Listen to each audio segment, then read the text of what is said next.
These humanoid creatures with fish heads were engineered as biological combat units designed for perpetual warfare. They bypassed normal developmental stages, relying on advanced biological devices for replication. The entire reproduction process is exceptionally rapid. Each individual emerges fully formed with adult physique, already programmed with extensive combat experience. Upon exiting the production line, they can be deployed directly to the front lines. Yet all records indicate the fish-headed creatures were originally peaceful beings, now inexplicably caught in an endless war.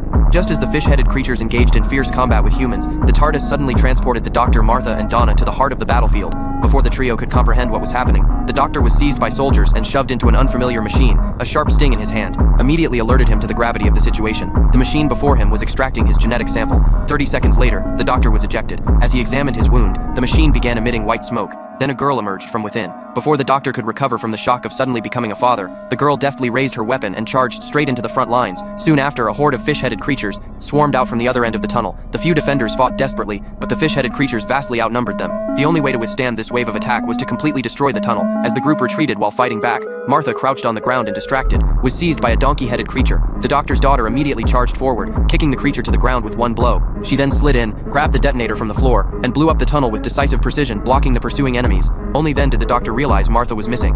Her daughter's cold-blooded composure instantly extinguished the joy that had just blossomed in the Doctor's heart. He wanted to turn back and rescue Martha, but the soldiers insisted on escorting him to see the general. Meanwhile, on the other side of the tunnel, Martha had not been injured by the explosion. The fish-headed man escorting her, however, had fallen to the ground with a dislocated arm, unable to rise. Seeing this, Martha immediately stepped forward to treat him. When other fish-headed men arrived, they suspected she intended harm, but upon witnessing their comrade's recovery, they immediately showed Martha respect. Soon the fish-headed men brought her back to their base. Like the human faction, the fish-headed men relied on machines for self-reproduction, constantly expanding their forces. Learning of Martha's medical skills, they gathered to express their gratitude. Meanwhile, the Doctor arrived at the human camp. The general began explaining the conflict between humans and fish-headed men. Originally partners, they later clashed over territory. The fish-headed men launched a surprise attack using their numerical superiority to corner humanity, but now the tide had turned. With the Doctor and Donna's arrival, they could harness their genes to rapidly expand into a massive army. Just then, while studying the map, the Doctor accidentally triggered a hidden message.